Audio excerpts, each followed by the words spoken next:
السلام علیکم ناظرین، میں ہوں رضوان جعفر کراچی کی بات کے ساتھ. آج ہم موجود ہیں کراچی کی ایک تاریخی جگہ، ایک ایسی جگہ جس سے ہر پاکستانی کو بے انتہا محبت ہے، یعنی سندھ مدرسۃ الاسلام میں اس وقت ہم موجود ہیں. سندھ مدرسۃ الاسلام یونیورسٹی، پہلے اسکول پھر کالج اور اب یونیورسٹی، جہاں پر قائد اعظم محمد علی جناح نے اپنی بنیادی تعلیم حاصل کی. اور ہم یہاں پر جو سوال لے کر آئے ہیں وہ تعلیم ہی کا لے کر آئے ہیں کہ جہاں سے ہمارے قائد نے تعلیم حاصل کی، جس شہر سے ہمارے قائد نے تعلیم حاصل کی، اس کے بعد آج کیا پوزیشن ہے اور کراچی میں تعلیم کا کیا حال ہے. اسکول لیول پر، کالج لیول پر، یونیورسٹی لیول پر ہم کیسے بچے نکال رہے ہیں، کیسے نوجوان آگے آ رہے ہیں. کیا ایسے نوجوان سامنے آ رہے ہیں کہ جو مہذب نوجوان جنہیں کہہ سکتے ہیں، جو کہیں گفتگو کریں، کہیں بات کریں، کہیں لکھیں تو لگے کہ جناب کیا زبردست پروڈکٹ کراچی سے نکل رہی ہے. یا پھر جو ہے ان کے اندر کہیں کچھ فرسٹریشن ہے، انتشار ہے، تشدد کا رویہ ان کے اندر آ رہا ہے، کہیں سے کچھ ایکسٹریمزم جو ہے ان کے اندر جو ہے پروان چڑھ رہا ہے. وہ مختلف لوگوں کے اعلی کار بننے کے لیے اویلیبل ہیں، کیونکہ بڑی تعداد ہے نوجوانوں کی اس شہر کے اندر. تو ان موضوعات پہ بات کریں گے اور گیسٹ پینل کا تعارف کراؤں گا. سب سے پہلے ہمارے ساتھ موجود ہیں پروفیسر رئیس علوی صاحب. آپ وائس چانسلر ہیں خادم Ali Shah institute of technology یعنی کیسبٹ کے، اور اس کے علاوہ آپ رجسٹرار بھی رہے ہیں کراچی یونیورسٹی کے. آپ کو ویلکم کہتے ہیں.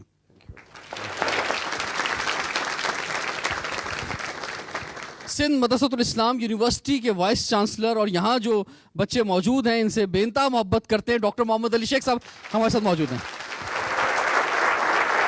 بلکہ یہ بچے نہیں سر، آپ سے ہر جگہ لوگ جو ہے بہت محبت کرتے ہیں. اور اسکول لیول پر پچھلے 50 سال سے خدمات انجام دے رہے ہیں. لاکھوں بچوں نے ان کے اسکولوں میں تعلیم حاصل کی. ایک بزنس مین تھے، خیال آیا کہ نہیں، تعلیم ایک بڑا مسئلہ ہے، اسکول کھلنے چاہیے. اب ان کے لاتعداد اسکول ہیں اور خاص طور پہ ان علاقوں میں اسکول ہے کہ جہاں پر سب سے زیادہ ضرورت تھی اسکولز کھلنے کی. عبد المجید عبدانی صاحب ہمارے ساتھ موجود، آپ کو ویلکم کہتے ہیں. ڈاکٹر محمد علی شیخ صاحب، میں ہر پروگرام کے آغاز میں کراچی کی کچھ ہسٹری بتاتا ہوں، تو آج میں نہیں بتاؤں گا سر. آج میں چاہوں گا کہ آپ بتائیں، جس جگہ پر ہم موجود ہیں مختصر اس کی ہسٹری کے حوالے سے کچھ فرمائیں. آپ کا بہت شکریہ. یہ ادارہ جس میں آپ اس وقت موجود ہیں، یہ اس خطے کا قدیم ترین تعلیمی ادارہ ہے جس کو مسلمانوں نے قائم کیا، اور برِ صغیر میں یہ دوسرا قدیم ترین تعلیمی ادارہ ہے، کیونکہ سب سے پہلا ادارہ سر سید احمد خان نے 1875 میں علی گڑھ میں قائم کیا تھا. اسکول کی صورت میں وہ قائم ہوا، پھر کالج بنا، پھر یونیورسٹی. اس کے 10 سال کے بعد علی گڑھ کے یہاں کراچی میں سندھ مدرسۃ الاسلام قائم ہوا 1885 میں. اور یہ ایک طرح سے یہاں کے جو خطے کے جو لوگ تھے ان کی ایک کوشش تھی کہ اپنی آنے والی نسل کا مستقبل بہتر کرنے کے لیے یہاں ان کو بہترین معیاری تعلیم دی جائے. خصوصیت اس ادارے کی یہ تھی کہ یہاں پر جدید ترین تعلیم تو دی جاتی تھی، لیکن اس کے ساتھ ساتھ جو موریل ہماری ٹیچنگز ہیں مسلمانوں کی، جو ہماری اخلاقی اقدار ہیں، ان کو بھی رکھا جاتا تھا خیال میں، تاکہ جو یہاں سے لوگ نکلیں وہ اپنے مذہب کے مطابق بھی ان کو علم ہو اور اس کے ساتھ جدید ترین تعلیم بھی ہو. لیکن کبھی بھی یہ نہیں رہا کہ یہ ادارہ کوئی ایک بالکل مذہبی تعلیم دینے والا ادارہ رہا ہو. اس کا آپ اس سے اندازہ لگا سکتے ہیں کہ یہاں جو اساتذہ تھے ان میں یہاں ہندوز بھی پڑھاتے تھے، کرسچنز بھی پڑھاتے تھے. ایک یہودی ٹیچر جس کا نام اے بی ٹالکر تھا، وہ 25 سال تک یہاں کی سائنس فیکلٹی کا ہیڈ بھی رہا. اور اس طرح سے سکھ بھی یہاں ہوتے تھے اور اسٹوڈنٹس میں بھی بہت سارے لوگ ہوتے تھے. تو سب سے جو اس کی اہم خصوصیت جس کی طرف آپ نے بھی اشارہ کیا، ان میں سب سے اہم خصوصیات میں ایک یہ بھی ہے کہ قائد اعظم محمد علی جناح نے اپنی زندگی کا طویل ترین تعلیمی زندگی کا عرصہ جو 4.5 سال پہ محیط ہے، یہیں اسی ادارے میں جہاں آپ کھڑے ہیں یہیں حاصل کیا. اگر آپ تصور کی آنکھ سے دیکھیں گے تو آپ کو محمد علی جناح اپنی سیکنڈری ایجوکیشن بستہ اٹھائے ہوئے اور انہی کلاس رومز میں، اسی آڈیٹوریم میں آپ کو نظر آ سکتے ہیں. اور میں سر تھوڑا سا اور آنکھیں کھول کے دیکھوں گا تو اسی آڈیٹوریم میں مجھے کئی محمد علی جناح نظر آ رہے ہیں.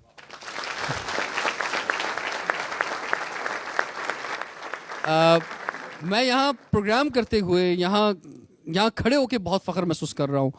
تو آپ جب روزانہ یہاں پر آتے ہیں اور روزانہ تعلیم حاصل کرتے ہیں تو آپ کے لیے تو اور آپ کے خاندان کے لیے تو بہت ہی زیادہ فخر کی بات ہے کہ آپ جو ہیں اس تعلیمی ادارے میں تعلیم حاصل کر رہے ہیں جہاں پر ہمارے بانی ہمارے قائد محمد علی جناح نے تعلیم حاصل کی.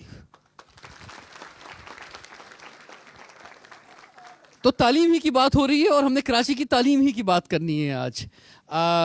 ایک وقت تھا کہ قیام پاکستان کے بعد سے جب ایک بڑی مائیگریشن ادھر ہوئی اور اس کے بعد سے تعلیمی ادارے آہستہ آہستہ کھلنے شروع ہوئے تو یہاں کے جو نوجوان ہیں وہ بڑے زبردست تعلیم کے میدان میں ہوتے تھے اور نہ صرف پورے پاکستان میں بلکہ پوری دنیا میں اپنا نام روشن کرتے تھے. اور پہچان اس شہر کی اگر کوئی کراچی کے باہر بتاتا تھا تو وہ تعلیم بتاتا تھا کہ اور جو بڑی مائیگریشن مختلف شہروں سے یا مختلف صوبوں سے کراچی میں ہوتی رہی وہاں ماں باپ بھی اس لیے اپنے بچوں کو لے کر آتے تھے کہ کراچی جائیں گے تو ہمارا بچہ اچھی تعلیم حاصل کر سکے گا. تو کیا جو ہے یہی صورتحال آج بھی ہے یا نہیں ہے پروفیسر رئیس الوی صاحب؟ تعلیمی نظام یا تعلیمی طریقہ کار یا تعلیمی ماحول کراچی میں جو ابتدا میں تھا وہ بہت خوبصورت تھا. میں صرف اس لیے بتا رہا ہوں کہ نوجوانوں کو معلوم ہونا چاہیے کہ یہاں جیکب لائن اسکول میں گورنر نشتر صاحب کا بیٹا جاتا تھا اسی جیکب لائن گورنمنٹ اسکول میں اور ان کی گاڑی اسکول سے کافی پہلے اس کو چھوڑ دیتی تھی تاکہ یہ نہ معلوم ہو کہ یہ لڑکا گورنر صاحب کی گاڑی پہ آیا ہے.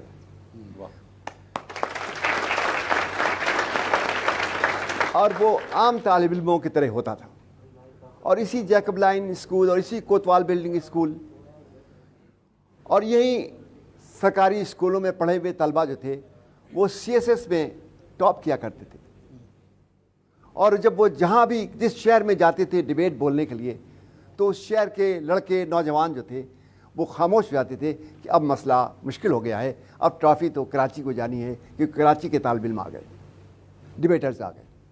اور یہاں کے نامور ڈیبیٹرز تھے جنہوں نے بعد میں سیاست میں بہت حصہ لیا اور سیاست کے رخ بھی تبدیل کیے. لیکن اب صورتحال اس کے بعد کیا ہوئی کہ ہماری سرکاری توجہ اسکولوں سے ہٹتی گئی, اساتذہ اسکولوں میں کم ہوتے گئے, ٹیوشن سینٹرز قائم ہوتے گئے, نئے سیاسی رجحانات آتے گئے. طلبہ کو ان سیاسی رجحانات نے اپنی لپیٹ پہ لیا اور یہاں کے تعلیمی ادارے ایک عجیب سی صورتحال کا شکار ہو گئے. یہ ایک وحشتناک صورتحال تھی. ہم افسوس کرتے ہوئے نہیں تھکتے تھے اور ہم چاہتے تھے کہ طلبہ جو ہیں وہ اپنی توجہ صرف تعلیم کی طرف مرکوز رکھیں. ہم ہمیشہ سیاستدانوں سے اور تمام اہل اقتدار سے یہی درخواست کرتے رہے کہ 2 شعبے براہ کرم آپ چھوڑ دیجئے, ایک صحت کا شعبہ جو بالکل میرٹ پہ ہونا چاہیے اور ایک تعلیم کا شعبہ جو میرٹ پہ ہونا چاہیے کیونکہ اس سے ہماری عوام الناس اور ہماری نسلوں کا سابقہ ہے. اگر ہماری نسلیں خراب ہو گئیں, اگر ہماری تعلیم خراب ہو گئی تو ہماری نسلیں خراب ہو جائیں گی. اور اب ہم دیکھتے ہیں کہ یہاں بہت اعلیٰ پیمانے کے نجی اسکول قائم ہیں جس میں ہزاروں بلکہ لاکھوں سالانہ لوگ دیتے ہیں اور اپنے بچوں کو پڑھاتے ہیں. وہ بچے جو کچھ پڑھتے ہیں وہ یقیناً بہت اعلیٰ معیار کا ہوتا ہے لیکن بہت کچھ دیکھنے کے بعد اندازہ ہوتا ہے کہ شاید وہ ایک بہتر پاکستانی ہونے کے لیے جس چیز کی ضرورت محسوس ہوتی ہے وہ شاید کم ہے اس میں. اگر ہمارے سرکاری اسکولوں کی طرف توجہ کی جائے اور سرکاری اسکولوں کو وہ مقام دیا جائے جو انہیں پہلے حاصل تھا اور جہاں کئی ہزار لڑکے ایک ایک اسکول میں پڑھتے تھے اور ان کی عمارتوں کو صحیح کیا جائے اور صحیح اساتذہ میرٹ پہ مہیا کیے جائیں کالجوں میں بھی اور اسکولوں میں بھی. ٹھیک ہے. ڈاکٹر محمد علی شیخ صاحب, میں اس میں تھوڑا سا اضافہ کرنا چاہوں گا. آپ کی بات سے میں متفق ہوں اور وہ یہ کہ ہم فریگمنٹیشن کا شکار ہوئے. ابھی بھی بہت اعلیٰ تعلیم, بہترین تعلیم جیسے رئیس الوی صاحب نے کہا وہ بھی اسی شہر کراچی میں موجود ہے لیکن وہ ان طبقات کے لیے ہے جو افورڈ کر سکتے ہیں, جو منیڈ کلاس ہے. 70s کے بعد ایک فریگمنٹیشن کا عمل شروع ہوا جس میں اس شہر کے اندر 4 مختلف طبقاتی نظام تعلیم رائج ہو گئے جو ایک دوسرے کے ساتھ برسر پیکار تھے. ایک وہ طبقہ جو بہت غربا پہ مشتمل تھا، وہ ان بچوں کے لیے مدرسے قائم ہو گئے جہاں پر ایک ٹپیکل مذہبی تعلیم جس طرح سے دی جاتی ہے وہ دی جاتی تھی. ایک وہ طبقہ وہاں گیا، وہاں کھانے پینے کا بھی انتظام مخیر حضرات کرتے تھے، ڈونیشنز کرتے تھے، لیکن وہاں جدید علوم کا حاصل کرنا ممکن نہیں تھا. ایک خاص ان کی جو طرز، جو مائنڈ سیٹ تھا وہ بنایا جاتا تھا. دوسرا طبقہ وہ بنا جو سرکاری اسکول جن کو ہم کہتے ہیں، جو کہ وقت کے ساتھ ان اکاؤنٹیبل ہو گئے. جو پہلے انگریز کے نظام میں ان اسکولوں پر نظر رکھی جاتی تھی کہ کوالٹی ہو، اس کی جگہ پر وہاں پر مافیاز آ گئے. Teachers associations, student associations, unions, اور ان سارے ویسٹڈ انٹرسٹ اور ان کے اوپر جو سپرویژن والا طبقہ تھا ایجوکیشن ڈپارٹمنٹ، وہ کرپشن کے مختلف مراحل میں گرفتار ہو کے نتیجہ یہ نکلا کہ وہ پیلے اسکول کا کانسیپٹ آیا جو ہم نے کبھی پہلے نہیں سنا تھا. پیلا اسکول، ہمارے ہاں سرکاری اسکول. پیلا اسکول ایک کانسیپٹ آیا کہ وہ بچے جن کو بظاہر سرٹیفکیٹ تو ہوں گے لیکن وہ پیون کی جاب کے لیے کام کر سکتے ہیں، کلرک کے لیے. تیسرا طبقہ وہ جو کہ پرائیویٹ اسکول لیکن جو گلی کوچے میں پھیلے ہوئے ہیں، جہاں پر متوسط طبقہ جو کچھ پیسے کماتا ہے وہ ان کو انگلش کے نام پہ پنگلش سکھا دیتا ہے یا کوئی اور چیز سکھا دیتا ہے. ایک وہ طبقہ ہوا، بڑا لکھا ہوتا ہے کمپیوٹرائزڈ، ریکگنائزڈ اور بہت کچھ جو ہے اس طرح. ٹھیک ہے، لیکن سر وہ بھی کنٹریبیوٹر ہے بہت بڑا. وہ بھی کنٹریبیوٹر میں، یہ کنٹریبیوشن سب کی ہے. چوتھا وہ طبقہ جو ایلیٹ اسکولز جن کو کہتے ہیں، وہ اسکولز جن میں رؤسا کے، امیروں کے، امراء کے بچے پڑھتے ہیں، جہاں وزیروں کے، سفیروں کے، بہت بڑے بزنس مین کے جو بچے پڑھتے ہیں، وہاں فورن کے جو یہاں پر لوگ موجود ہوتے ہیں ان کے بھی بچے، وہ ایک کلاس ہی الگ ہے. اچھا، اب یہ جب چاروں تعلیمی ادارے اپنی اپنی پروڈکٹ لے کے اور آپ کے بچوں کو جب لے کے زندگی کے دوڑ میں آتے ہیں تو کانفلکٹ اتنا ہے کہ جو مدرسے کا پڑھا ہوا بچہ ہے اور وہ جو ایلیٹ اسکول کے پڑھا ہوا بچہ ہے، ان میں زمین و آسمان کا فرق ہے. کانفلکٹ وہاں پیدا ہوتا ہے. وہ ایک چیز کو اچھا کہتا ہے، وہ اسی چیز کو برا کہتا ہے. میں یہ سمجھتا ہوں کہ یہ ہماری بہت بڑی بدقسمتی ہے. باقی دنیا میں بھی الگ الگ ہوتی ہیں اسٹریمز، ایجوکیشن کی الگ ہوتی ہیں، لیکن ایک مین اسٹریم ہوتی ہے جو آپ کے 99% باقی فرنج ہوتی ہیں، چھوٹی چھوٹی سی پاکٹس بنی ہوئی ہیں. جی یہاں پر عربک کی ایجوکیشن دی جائے گی، یہاں لیٹن کی دی جائے گی، یہاں فرنچ کی دی جائے گی. یہاں ہمارے ہاں جس بڑے تناسب کے ساتھ ہوا ہے، نہ صرف تعلیم کو اس کا بیڑا غرق کرنے میں اس کا ہے رول، بلکہ پورے معاشرے کے اندر جو آپ کو انتشار اس وقت نظر آ رہا ہے، وہ اس کی بنیاد بھی یہی ہے کہ یہ الگ الگ ٹکسالوں میں ڈھلے ہوئے جو سکے ہیں وہ ایک دوسرے کے ساتھ میچ نہیں ہوتے. بہت زبردست آپ نے بات کی. اور جب تک لیول پلینگ فیلڈ نہیں ملے گی، سب کو ایک جیسا گراؤنڈ نہیں ملے گا بھاگنے کا، ایک جیسے مواقع نہیں ملیں گے. اور یہ حکومت کی ذمہ داری ہے کہ جو ٹیکس دیا جا رہا ہے، اور کراچی میں تو سب سے زیادہ ٹیکس دیا جا رہا ہے. اگر ہم کراچی کی آج بات کر رہے ہیں تو یہاں پر تو سب سے زیادہ انویسٹمنٹ ہونی چاہیے تھی ایجوکیشن کے اندر، ہیلتھ کے اندر، جو بدقسمتی سے نہیں ہو سکی ہے. اور پھر اس کے بعد ہم نے دیکھا کہ وہ جو کراچی کی شان، کراچی کا نوجوان ہوا کرتا تھا، پڑھا لکھا نوجوان ہوا کرتا تھا، وہ اب امیج رہا نہیں ہے. وہ امیج کیا ہو گیا ہے وہ یہ نوجوان بھی بتانا چاہیں گے، اور اس میں کتنی حقیقت بھی ہے. اور خاص طور پہ جو ایک آبجیکٹو ہائر ایجوکیشن کا ہوا کرتا تھا یہاں پہ کراچی میں کہ ہم اعلیٰ تعلیم حاصل کریں گے، CSS کے ایگزام دیں گے، اور ہمارا آبجیکٹو جو ہے بہت بڑا ہوگا، گولز ہوں گے. وہ گولز کتنے ڈسٹرب ہوئے ہیں یہ ہم بات کریں گے بریک کے بعد. کراچی کی بات میں ہمارے ساتھ رہے گا. تعلیمی نظام سے تو نوجوان مایوس ہو رہا ہے اس لیے کہ تعلیم کا معیار صحیح نہیں ہے، یکساں نہیں ہے. انگلش میڈیم کچھ اور ہے اور اردو میڈیم کچھ اور ہے، اس لیے اس سے تو انتہا پسندی کا شکار ہو رہے ہیں، مایوسی پھیل رہی ہے. ہمارا تعلیمی نظام ایک ہونا چاہیے، اور ہمارے تعلیمی نظام کی سب سے بڑی خرابی یہ ہے کہ ہمارے یہاں 2 قسم کے تعلیمی نظام چل رہے ہیں، ایک پرائیویٹ ہے، ایک گورنمنٹ ہے. گورنمنٹ اور پرائیویٹ دونوں ایک ہونے چاہیے. آج کل یہ ڈکیتیاں دیکھ لیں اور یہ اسٹریٹ کرائمز دیکھ لیں، اسی وجہ سے ہو رہے ہیں. اور کس وجہ سے ہو رہے ہیں کہ بندہ پڑھائی نہیں کرتا. کس وجہ سے نہیں کرتا؟ اگر پرائیویٹ اسکول کی فیس نہیں دے پاتا